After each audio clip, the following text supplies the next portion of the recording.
Here I are with Tom, Bill, Ray, and Jim. All share one thing in common. They all have the same last name as Goldrush. We got Bill over here as the oldest, who is, how old are you, Bill?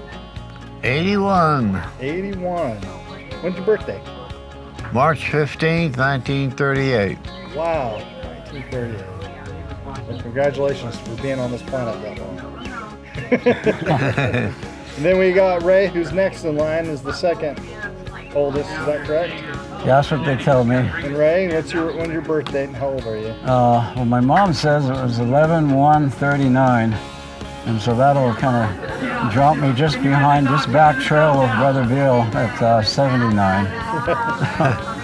And then Tom, how old are you and when's your birthday? I'm 76 and I was born on December 17th, 1942 in California, IA.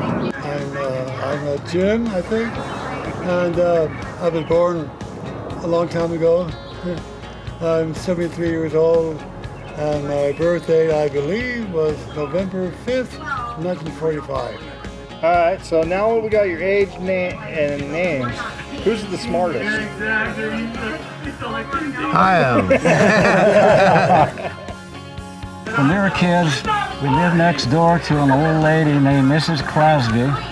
We were bored one summer night, and we decided, in our extreme moment of boredom, to sneak into Mrs. Clasby's house. She lived alone, so I was just a little kid, and Bill was just a couple of years older. And anyway, we both conspired to do this thing, and we pulled it off. Well, we tried to. We crawled through her kitchen screen door,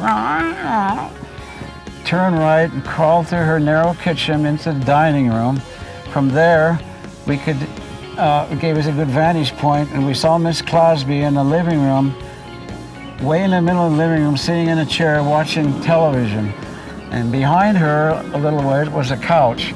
So we decided to crawl behind the couch, and once we got there, we decided what we were going to do. We were pretty close to her, and she started getting restless like that, and we thought, oh no, she's going to get up. She's going to see us. What do we do? So as she started to kind of get up, Bill ran behind a large, this is like in a movie, a large vase at the bottom of the stairs. He hid behind it. I didn't know where to go. I didn't have time to run back to the dining room and the kitchen, so there were stairs right there. I ran up the stairs and what ended up in what was her bedroom. And unbeknownst to me, she started up the stairs, and Bill thought, oh no, what's going to happen to Ray? And so while she was upstairs, Bill crept out of the house and was waiting outside. And so I went upstairs and into her bedroom, and then I saw she was coming upstairs. And I thought, oh no, this is a nightmare. I'll hide under the bed. No, she might look there. Hid in a closet behind her clothes. So she comes in the room, and she goes to the closet because she's kind of cold. She gets kind of a house robe and puts on over her pajamas or whatever she had on. And I was standing behind those clothes, and I was really wondering why she couldn't hear my heart pound. She turned slowly away and proceeded downstairs. And I thought, well, I can't go down that way because she'll see me. I went out on a little balcony outside of her bedroom, and there was these tall growths, high enough to go up to the second floor, and I climbed down one of these growths into her backyard. Bill was waiting there for me, and we ran back home, and had that story to tell, although we never really told our folks about it. I figured we'd, have some kind of punishment, so. Never got in trouble for it, huh? Never got in trouble, no. Not Bill, until now. let me ask you a question. Do you remember anything about your mom and dad? Do what? Do you remember anything about your mom and dad? They got married. Of course, that was before I was born. And they had kids. No, I can't remember a lot. My dad was an electronics engineer. I think he What was his name? worked at the radio station down in Hawaii. What was his name? Eugene Thomas Goldrup. And your mom's? Your mom's name? Mom? Fernita. Yeah, Fernita McKillop. And there. Do you guys remember? Anybody remember where they met and grew up and all that? Oh, No. Go ahead. I know where they met. My mom saw a guy riding a horse down the street one day, and she called her mother to the window and said, "Look at that beautiful horse." And then she loved riding horses. A week later, she was talking to a guy at a gas station when she was getting gas, and he said, "Go see my sister. She wants someone to ride with." And so a week or two later, she went there to see the sister, and there was that horse, and there was the guy riding it, sitting on the fence post, chewing on a piece of straw, and that's how she met my dad. He was the straw chewer, or the He was a straw chewer. And that was in East Palo Alto, California. So they met in California. Yes. And how did they get to Hawaii? My mom was raised in Hawaii from the time she was 2 till she was 16, and she always wanted to go back to Hawaii. But when she met my dad. My dad went to Hawaii, got a job working at a radio station. He had her come out to Hawaii, and they got married in Hawaii, and that's where they were when my sister and 2 older brothers were born.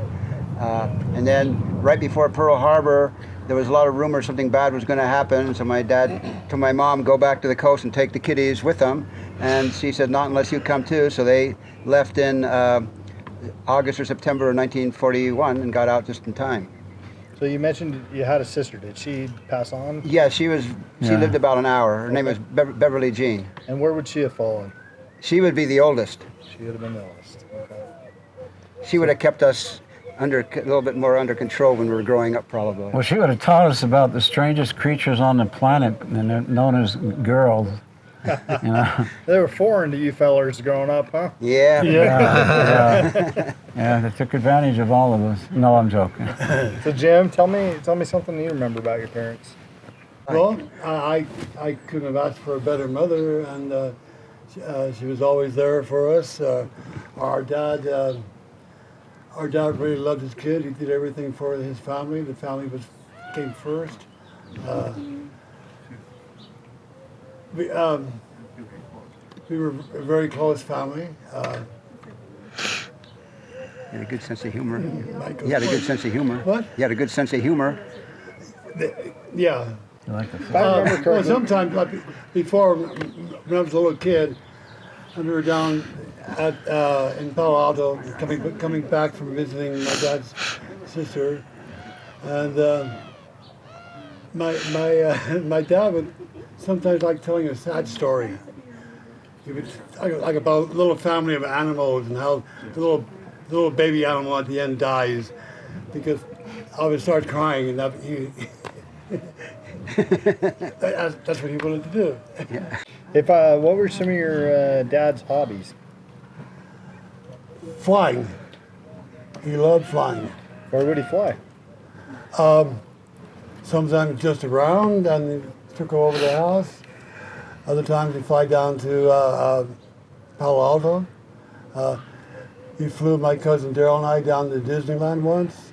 Another time he flew, I think it was Ray, Tom, and I, Bill had left home by that time, to Columbia, and we camped out for the night. He liked building things. He built our first TV set. Yeah. Yeah, he liked teaching me electronics. Yeah. He built our. That's what I went into in the Navy. Electronics. He was really good at math. Dad was really good at math. And so Math, would Bill. yeah. So would Bill. He built some of our homes. You know, he built our homes like he built our family to last. You know, and I don't know if he ever missed a day of work. Even when he was sick, he dragged himself out of bed and went to work.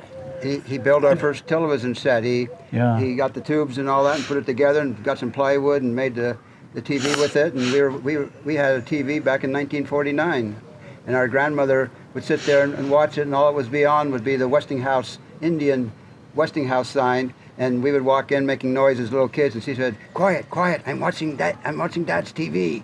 You know. And also, our dad wanted the best for his kids. Yeah. Yeah. He wanted us to be sure that we all had good jobs where we could be able to sustain ourselves. Yeah. He wasn't crazy about the idea of Tom and I pursuing an acting career. He said, you know, get that out of your system and then get a job. That's what he told me about writing. He said, no, you don't want to mess with that. You need to get something stable. But like, go ahead and write, and when they send the stuff back, you'll get serious with life and get a job. And so I wrote and started selling things, you know, the television shows, and then boy, did he change. Boy, I couldn't keep up with him. I mean, he was on the phone saying, Ray did this, Ray wrote that, and I said, Dad, no, I can't keep up with the profile that you know. He just became the opposite, so I was glad he was still alive when we became successful at what was in our hearts to do. And when he was a boy, when he was in high school, he did act. He acted in high school plays and all that, and he also wrote stories and tried to sell them. Unfortunately, he wasn't successful in selling them, but he was a writer. And if one of his sons needed help in something, like if he needed to write a letter to a judge or a policeman, or to the army recruiting office, he would write really good letters defending his sons. He knew how to put them together. Defending your sons to the judge and the policeman? Well, like, you know, well, I sense a story. Well, well, that's later on in life. Like, well, when I won't mention which brother. One of my brothers was arrested and put in jail, and my dad got him a really good lawyer. And wait, we got to pick what brother? I'm not saying which brother. I got arrested, so Okay. 11 years ago. And when Jim had to go before the army. Jim during the Vietnam War, Jim put in for a CO and constituted objector, and he had to go before the board and all that. And my dad wrote him a really good letter how Jim is a pacifist. He doesn't even kill insects and all this. You know, he was real good at writing letters like that. He did something for Ray too, like that. Well, he was good verbally. He would have been a good lawyer, Dave, because he studied law. I was going to get drafted into the Vietnam War. I was in college. I had to drop a couple of courses because I was in too many plays, and I just couldn't get the studying part done. And so I dropped a couple of classes and went down below a certain amount of units that you had to have in order to stay out of the military. And so I was going to get drafted. So my dad, I don't know what he said, he never told me, but he went down to San Francisco State College, talked to the school president, and when he came out, somehow I wasn't drafted. Yeah, I thought of another letter. What you said about lawyer, our dad studied. One of his first original interests was becoming a lawyer. Yeah, he studied law and all that, but he just couldn't afford the college for it. Another letter he wrote was when I had a job down in Los Angeles. I was working for this place, and I got fired because, and it wasn't my fault, it was a stupid guy in charge's fault. But anyway, he wasn't going to pay me my last $200. So my dad wrote this letter to the guy. He said, "You better pay my son the $200. We're taking you to court." I got my $200 right away. We learned a little bit about your dad. Anybody want to share anything about their mom? Was she a good cook? What was her hobbies? She made the best homemade bread you ever wanted to taste. Yeah, she was a very good cook. She was always, back in those days, it didn't take two people to work, so my dad had a job. My mom was always there when we came home from school. And if anything went on, she would defend us to the end of the line. I mean, you know, all the way. And it couldn't be a more sweeter, humbler, and like Ray said, words. Webster hasn't discovered the words yet to describe our mother or our dad. I'll use a couple of verses that I used in the last bell to describe my mom. She was more angel than folks this side of heaven have an earthly right to be, and more woman than most arrive at short of dreams. I mean, she was quiet, humble, very sweet, loved to help other people, and they called her the Bishop of, when we lived in a little branch in Sonoma, she had a nickname. They called her the Bishop of Sonoma because she was always helping other people, you know, going out to care centers and bringing people from there all the way back to our meetings, and she did it with never talked about herself, and just, you know, a quietly devoted woman who just loved her husband and her family, and and her God. And another memory of my mom and dad, when my grandmother was living at our house after my step-granddad died, they would sit at the piano and play the good old songs from their era, from the early... Bird and Gilded Cage. Bird and the Gilded Cage and those type, and play the piano, and they would sing the songs and that. My Bonnie Lies Over the Ocean, and these, and such neat memories, just sitting around listening to them. It's an era gone by. It's an era gone by, and it's a lasting memory that'll always be here until they take me away to the loony farm. I remember was that one? I'm only a bird in a gilded cage, and she would sing with Grammy, our grandmother, and we did a little film once on cassette tape, or a little story, and they were the two women in a bar that were singing that song. Yeah, Bill was the sheriff. Bill was the sheriff. You and You guys don't have that still, do you? Huh? No, we don't. No, it was called The Last Notch. It was a cowboy film. Our dad had a line where the sheriff asked him if he would stay and help him, and our dad says, I would if I could, but I have a family. And Ray, Jim, and I were the three bad guys coming to town to face Bill, kind of a high noon type thing. And Ray was the writer. But my dad added a note of humor to his line. He said, I would if I could, I have a family. Yeah. So, Was Bill in it? Yeah, he was the sheriff. He was the star. He was the good guy. He's the hero. And he sang the song. And he sang a song, too. I sang a song. Yeah, he made it from Dead Man's Valley or something like that. I wish we still had that. A song he wrote. Sonic I remember, sometimes I'm walking home from town, and a couple of blocks away from our house, and you hear Brother Bill in the garage with the electric guitar halfway down singing the road. Elvis Presley Yeah. songs. Good. Do you remember playing guitar? Oh yeah. Yeah. What was your favorite song or style of music that you love playing?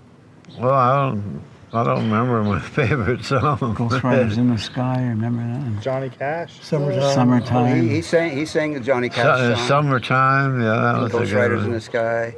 House of the Rising Sun was another one. Yeah. The House of the Rising Sun, Ghost Riders in the Sky, and Summertime, the three best renditions I've ever heard, and I'm not prejudiced just because he's my brother, but it was Bill's versions of doing it. Yeah, he did a beautiful job.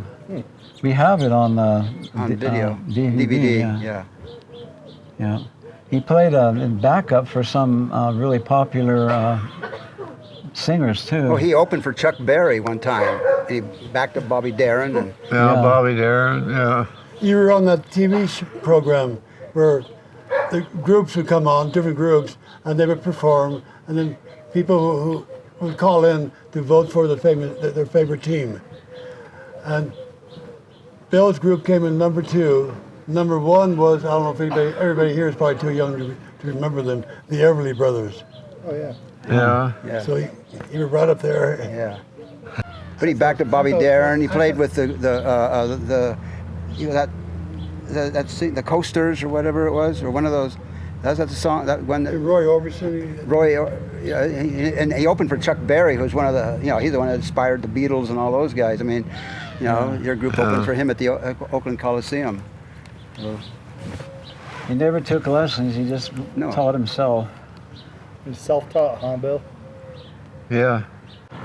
Bill used to have this old piano at his house. I remember it was a 100-year-old piano he had, Yeah. and he used to play that piano and the whole place would shake. I mean, Play Boogie Woogie. Yeah, it really rock, shake, rattle, and roll or whatever. The whole place. Yeah, rock and roll. You were really good. Let me ask you guys a fun question. So, first before I ask this guy. You mentioned something about your grandma and grandpa, or your grandma. Do you guys remember your grandma and grandpa on either side? Oh, okay. I remember both my grandmothers. I never knew my grandfathers, but I knew my step-grandfather really well. Jim could tell a funny story about Grampy. How much he Grampy, paid. my mom's stepfather. I was about 8 years old and down staying a week at their house. And he asked me if I'd mow the back lawn. And I said, how much you pay? And he never let me live it down. Even when I got older, he'd see me, first thing he'd say, oh, how much you pay? And then another time he brought me down, drove me downtown, stopped at the bar, brought me into the bar, he got me a little glass of 7-Up or something with cherry. he bought his drink and introduced me to his drinking buddies. Then he brought me to a store and let me buy a game called Fox and the Hounds. On the way home, he said, "No, don't tell Grammy where I brought you." I never did. Yeah, our two grandmothers. My dad's mom was born here in Salt Lake. She was one of the first women to graduate from the University of Utah, and her dad was a Mormon. Her dad and mom were both Mormon pioneers coming in the 1850s. My mom's mom, when we were kids watching TV, we'd watch the old Wyatt Earp television show, and she would walk by and say, "No, he's no good. He's no good. You're a Clanton. You're a Clanton," because her mom was a Clanton, and so we're related to the Clantons at the OK Corral, and she's the one really telling us the stories about the Clantons and the stories about the Kelsey brothers, who were another wild group that we were related to. That's what got Jim and I really interested in starting to trace our family history. I remember one day I was sitting in the back of my folks' old DeSoto, and my mom went in a little drugstore, and I was bored. My dad was building our home, so he had some tools in the car, and there's nails. And I picked up a nail, put it in my mouth, and I was wondering how far I could put it back in my mouth without swallowing it, And I thought, well, I can do that, and swallowed it. Grandma. And my mom rushed me home, and she ran in the house, I guess, to talk to Dad and maybe call a doctor. And I remember Grandma came out to the car, and I was sitting in the back seat, and she was wearing this polka dot dress, a black dress with little white dots. And she put her hands on her hips, and she had her hair tied back in a bun, and she looked in at me like that. And boy, like she would like to bust through the glass and strangle me, and I just sunk down in the seat. And I felt like that kid in To Kill a Mockingbird who was waiting out those black folks' home, and that drunken Bob Ewell came along and looked in the window, But I remember that day like it was yesterday. She didn't say anything. She just gave me a look that, was like something out of your worst nightmare. Yeah, she's the same one that would tell us to be quiet because she was watching that Westinghouse Indian head signal on the TV in between when nothing else was playing, and that my dad had belled. Okay, fun question real fast. Just real fast and not a story, but more like just a sentence or two. What's the first thing that you can remember ever? One of two things. I don't know which came first. Either a lady laying in bed in a very dark room, which was my great-grandmother, and she was blind and she was ill and dying, and I was a baby. The other thing, early thing I remember was I was a baby. My mom thought I'd be happy being outside, so she put a blanket on the lawn on the outside of her uncle's house. Yes, her mama. They were visiting her. And she sat me on the blanket. And I remember sitting on the blanket, looking through the window of the house, and see people moving around. Another thing, I wish I could be in there. I wanted to be in there more than out here. You mentioned that to Mom one day, and she told you where it was. Yeah. And she said, well, she thought that I'd be happy out in the sun. Okay. I remember sitting in the crib and seeing the iron bars of a crib, but I think my earliest memory is very foggy, is my great-grandfather, and he would sit me on his knee and have a little block with a letter on one side and an animal on the other side, and he would show me the letter, and I would be able to tell him the animal or vice versa, and he would get a big kick out of that. And I think that's my earliest bit of memorization, and that's one of my really, really early memories. It's kind of foggy, but I remember as a little kid, it must have been in Palo Alto. Of course. And I used to like to sit on my bed, and I was sitting there with my just diapers on, and I was jumping up and down, going, "Uchite, uchite." That's what my mom would call it when they deal like that. She'd say, "Uchite, uchite," uchite, uchite, uchite. I looked like a little drunk. Bill, do you have anything? No, I can't remember nothing. You're fine. It just seems like a big blank. No, that's fine. He had an accident before too. When he was about 16. He was about 16. Bad accident. Most of what happened before that. And when he was real young in Los Altos, him and Ray were going down a road, a hill on a road, going downhill on their bikes, and the spike and his chain and his bike somehow got tangled up, and Bill went flying over and banged his head, and Bill was really bleeding. he went and hid. He didn't even recognize Bill and us brought after. him into an orchard that was right there, and put him down by a tree and told him to stay there. And I tried to flag down some people to help. A big fancy car came by with these rich-looking people, an old lady in the back seat with a mink coat on, and I was pointing to my brothers, please help me, stop, please help me. And they He was all just bloody. stared and drove on by. So I jumped on my bike and drove home as fast as I could. And Grammy was there, and I got both my mom and Grammy, and they hurried back. And Bill was hiding kind of behind Bill a was tree. hiding, but he was Yeah, he was I really kind out of it. remember He was in something a too. He was in a fog. What do you remember? I remember I used to have a siren on the bike with had a chain and to go down there. And I think that's what got And it hooked it to the wheel, Yeah. and it'd go. But anyway, the chain broke up by the steering wheel. And it was going like, the wheel, the steering wheel was going like this, and it shook that chain loose, and it got stuck in the bike, and that's all I remember. That's right, yeah. Bill just flew over the top. We're going down really fast, and that was a bad fall. Yeah, I remember that when I went home and Bill was laying in bed with a bandana around his head where he got hurt, and seeing all these cowboy movies, people get wounded and they're dying, they have the bandana around their head before they're wounded. And I remember looking at my mom and said, is Billy going to die? I remember that. Really scared.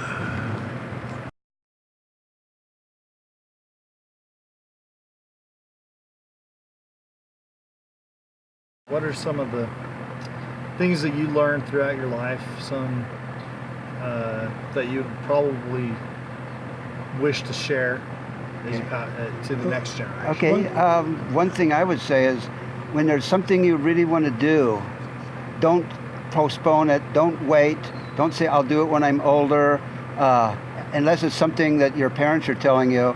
If it's your peers telling you this or that or whatever, when you want to really do something, follow your own dream and follow what you want to do. And that's my recommendation to anyone. Yeah, Tom stole my fire. That's the same thing I would think of, is to follow your dreams. Make of your life what you want. You're here only once, and so follow your dreams. I follow my dream. I'm living in poverty, but I have no regrets. I'm happy. I'm poor, but I'm happy. You got family. I'm still following my dreams. When I was a little kid, about 9 years old, walking through a summer field, I found a little field mouse that was in the process of dying, and I picked him up. His eyes were bright and big, a little field mouse, and he's looking right at me, and I could feel that he was at much peace, and he knew things about God that I wish that I knew. I could just feel it. He kind of transmitted that to me, and so I told myself someday I want to know everything that little field mouse knows. And I learned in growing up, once when Bill and I tried to save a fawn, carried him out of the woods. He was hurt. I drove on my bike, called the police at a neighbor's house, went all the way back into the woods, waited for the cop to come. He came out and told me and Bill to wait by the road, and he'd see about the deer, and he goes behind the bush and hear a gunshot. And he comes walking out and said, I want you to get the deer and dump him in the back of my truck. And I said, what did you do? He said, I shot him, and I started crying, and I went and started beating on the cop, and he was pushing me back and saying, act your age. And I learned that day that something was really wrong, that people needed to respect other living things.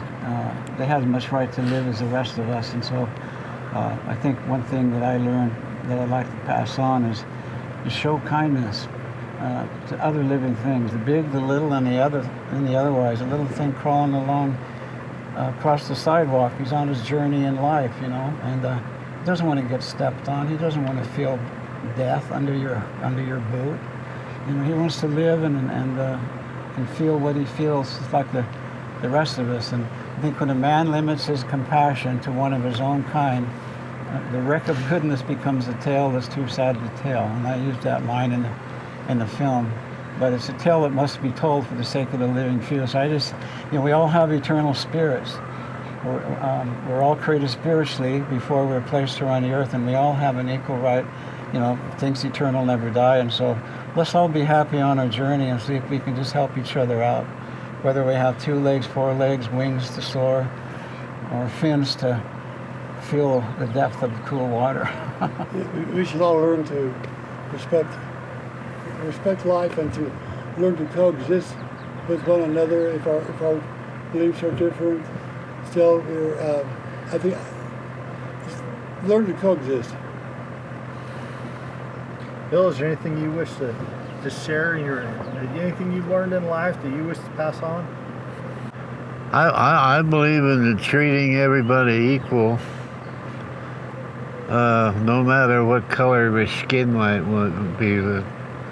That people like that make me sick. That go against, you know, believing, you know, taking care of people and being friendly toward people, not because of what they believe or what they are. You know, they're people like you are. You know, just that's the main thing, I guess. Yeah, I learned from traveling around the world that people with different cultures, different religions, different nationalities, people are people, like everyone else is saying here. People are people, and no matter what, if we believe the same or we don't believe the same, do good. I was in the play of Diary of Anne Frank, and after everything she went through, you know, persecution during the Nazi time in Germany as a Jew, and finally dying in the death camps. But she said, she wrote in her diary before she was taken away to the death camp that she still believes most people are basically good. And I'm a firm believer that people are basically good, no matter if you're from America, you're from Ukraine, you're from India, or Brazil, or anywhere else. I mean, people are basically good people. And they're just live together. Yeah. One last little thing, I believe that you should eat as much enchiladas as you can while you're on this planet, because I just don't think they're going to be as good on the other side. Not as good as Marilee's. Not as good as... Patience is a good cook, too. Yeah. So is Stay Veronica. true to your beliefs. Yeah, stand up for them and speak out no matter what the consequence, you know, because that becomes your case for living, you know. And if you make mistakes, don't judge yourself too hardly, you know. Just learn from your mistakes and go on. And go on, yeah. I had to do that. I was kind of a rebel spirit for a long time. That's what the atonement of our Savior is all about. Is there anything else you guys would like to add, say anything before we conclude? Yeah, one last little story. Sure. They say movies influence people. Maybe they do, I don't know. But when we were kids, we had one of those plastic 4-foot swimming pools out in the backyard, and we all went and saw A Creature from the Black Lagoon. And so we would play at night. We wait till it gets nice and dark. Ray and Jim and I would go out there and get in inner tubes, and Bill would swim around under the water and be the creature, and he would come up and attack us and try and tip us over and get us. So, Can I say one more thing about a little brother who really appreciated his big brother? When I was about 8 years old, Tom and I were on our bikes riding down about a block away from where we lived, and some of the kids that were in high school who didn't like Bill stopped us, and they surrounded us, and they wanted me to smoke a cigarette. They're going to Take away your bike. My bike and they said, smoke a cigarette. I said, okay, give me a cigarette. They gave me a cigarette. I dropped it on the ground and stamped on it. And they took my bike. And it went away. And so Tom and I walked the block home. I went in the house, told Bill that my bike was taken from so-and-so. Bill said, I'll get it back. He left home. And it wasn't too long, he came back with my bike. Your brother Bill. Yeah. Bill was a good fighter. thank you to all three of my brothers. I mean, I couldn't ask for better brothers to ever have been with. I mean, you're the three. You're the three the best. I think we all feel the same way. My greatest adventure in life is being a husband to that beautiful woman over there and being a dad. And I couldn't ask for a greater adventure. Yeah, my greatest adventure is being a son of my parents and brothers of my brother. Yeah. Brother of my brothers. We grew up really close. Yeah, we still are.